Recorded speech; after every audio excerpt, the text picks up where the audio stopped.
خوندور شاعري ده هم تاسو اورئ قدرمنو کتونکو نور هم ډېر شاعرانو پکې شاعري کړې ده او بیا سپیشل اکمل لیوني پای کې ډېر ښه شاعري نو راځئ چې دا پیکیج وګورو. چې غرضی صاحب راغلی دی د هغه مننه کوو او تمه ترې لرو چې د دنیا ټولو پښتنو ته به د خپل ټلویزیون په شیشه باندې د دې ځای د پښتنو د هلې ځلې هم دغسې وښیي لکه څنګه چې دی مخکې کوي. تېره ورځ د اماراتو پښتو ادبي ټولنه مرکز دبۍ یوه دستوره په پاکستان سوشل سنټر شارجه کې وشوه. د غونډې مشر میلمه ښاغلی پروفیسر ډاکټر خادم حسین و چې په خصوصي توګه د ګډون دپاره د پاکستان نه راغلی و. د دستورې مقصد د ټولنې چیرمین ښاغلی بشیر احمد بشیر ته په مخخه ویل و. ښاغلی بشیر احمد بشیر د ټولنې چیرمین و چې د هغوی ډیر زیات خدمات دي او د ټولنې د پرمختګ دپاره همیشه هلې ځلې کړې وي. ټولو شاعرانو، ادیبانو او راغلو میلمنو د ښاغلي بشیر احمد بشیر په خدماتو باندې رڼا واچوله او دا یې ووي چې د بشیر احمد بشیر خدمات به تر ډیره مودې پورې یاد ساتلی شي. کومه ټوکه ده چې په مونږ ونه شو، کوم ناورین دی چې په مونږ تیر نه شو، کوم غم دی چې په مونږ رانغی. راشئ د پېښور د نننۍ پېښه اخري پېښه وګڼئ. راشئ که ته د هر ګوند دی، که ته د هرې نظریې، که ته د هر مسلکې، خو چې په شجره په نسب په خټه پښتون یې، راشه د دې خاورې غم وخوره. بله غونډه د غني خان بابا سل کلیز جشن و، خو تر اوسه موږ 5 کتابونه چې دی هغه چاپ کړ. چې راغلی زما ژوند ته زما ژوند او زما زړه دی، زما سکون زما خوښي دی، لنډه ده زما هر څه دی، د خپل ځانه سره یې وړل. د درد احساس مې د حسینو زړو ته ورساو، د چا له قصده مې نن ظلم په خپل ځان وکړلو. سولې الفت راوړه رازه د آسیا زړګي ته، د هندوکش د غاړو خلکو د ارمان وکړلو. د کلي خان ستړی مزدور په خپلو سپو وداړو، د انسانیت د توهین حد و چې انسان وکړلو. چې د چا زورو بس د هغه شوه، ګودرې وران که ختمه کیسه شوه، زړګې مې صبر ماته شیشه شوه، دا زندګي هم څه عجیبه شوه، خپلوان تراخه شول پیسه خوږه شوه، سترګې شوې اوږې خېټه مړه شوه،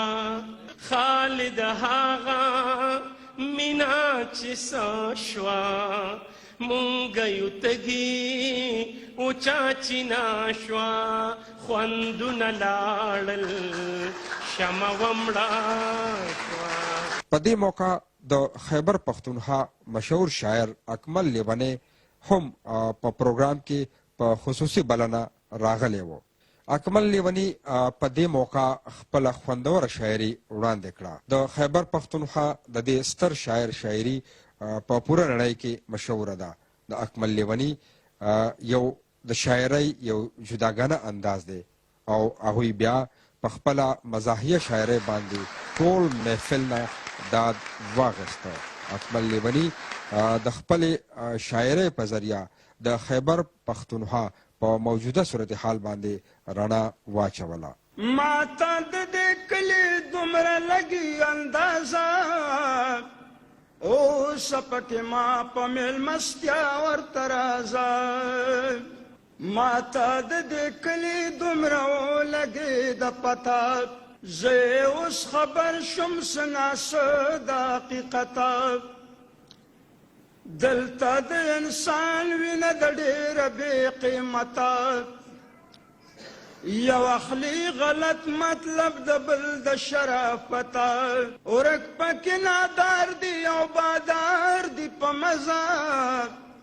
اوس پکې ما په میلمستیا ورته راځه.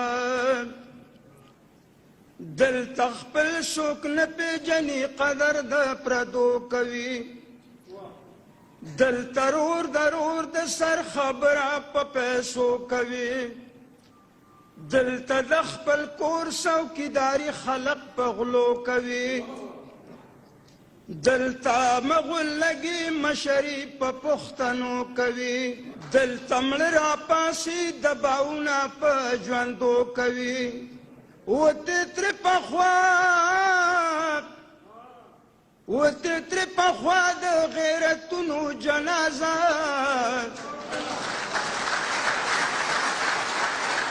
اوس پکې ما په میلمستیا ورته راځم وې ملا وې په تخته چې لمبوی مړې واورئ بخانۍ د الوانه بغیر نه کېږي دغسې نکاح هم د ملا نه بغیر نه کېږي ما پاکستاني افسر ته ووې ظلم مه کوه ما پاکستانی افسر ته وې ظلم مه کوه وی کار مې په تنخواه باندې د غلا نه بغیر نه کېږي دغسې نکاح هم د ملا نه بغیر نه کېږي ای د کونډې زویه څه خو بویه دا متل شوې او د کونډې زویه څه خو بویه دا متل شوې فصل په پټي کې د ډیرانه بغیر نه کېږي دغسې نکاح هم د ملا نه بغیر نه کېږي ټیک ده چې اکمله شاعر نه یې شاعر ګوټې یې ټیک ده چې اکمله شاعر نه یې شاعر ګوټې یې خو یو مشاعر هم ګورستانه بغیر نه کېږي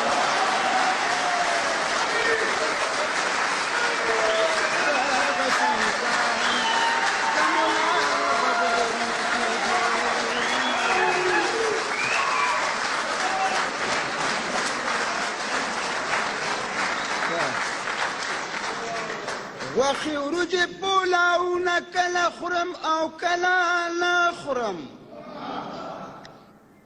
بې وینا پردي ودونه کله خورم او کله نه خورم د دې خېټې تندروالی او د معدې را سره غم دی پرشاتونه مرشاتونه کله خورم او کله نه خورم سګنې مې لسم حج اوس ناسه ورسره ښه شم داسې ډېر پردي حقونه کله خورم او کله نه خورم څه وړوکې سړی لیمه لوی افسر د دې وطن یم ایماندار یم رشوتونه کله خورم او کله نه خورم ښه په شره برابر یم ښه د شرې نه خبر یم په سارو پردي فصلونه کله خورم او کله نه خورم څه ولي د خدای خو نه یمه ډوګبوګي غوندې ملا یم انجیو والا سیزونه کله خورم او کله نه خورم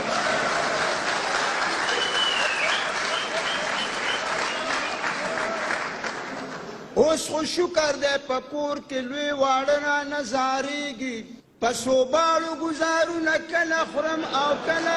نه خورم ښې مستۍ ته مې زړه کېږي خو د عمر تقاضا ده دمامو ته چورلکونه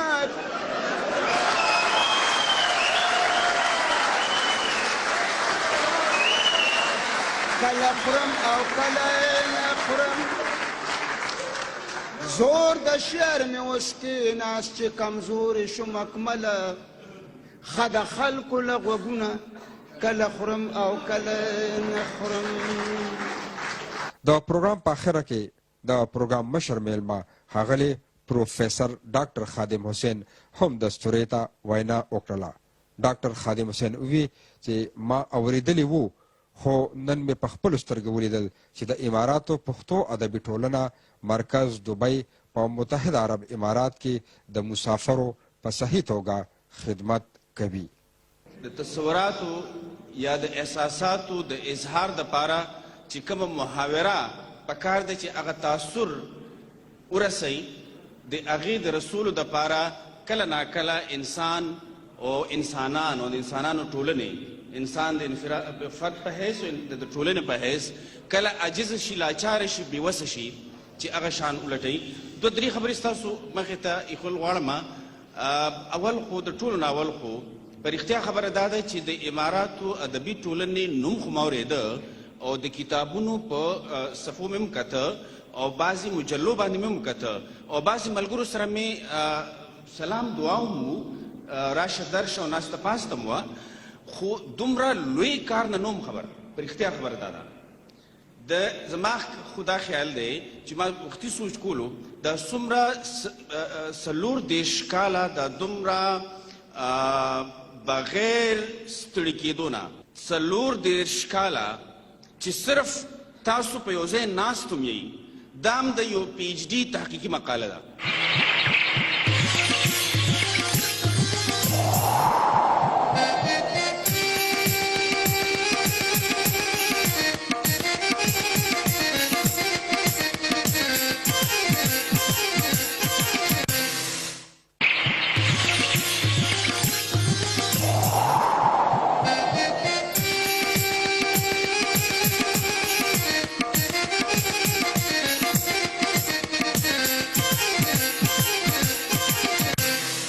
قدرمنو کتونکو یو ځل بیا هرکلی ویم تاسو پیکیج وکتو او د اکمل لیوني پکې ډېره ښه شاعري وه. جی ټیک وه که نه؟ او ډېره ښه وه او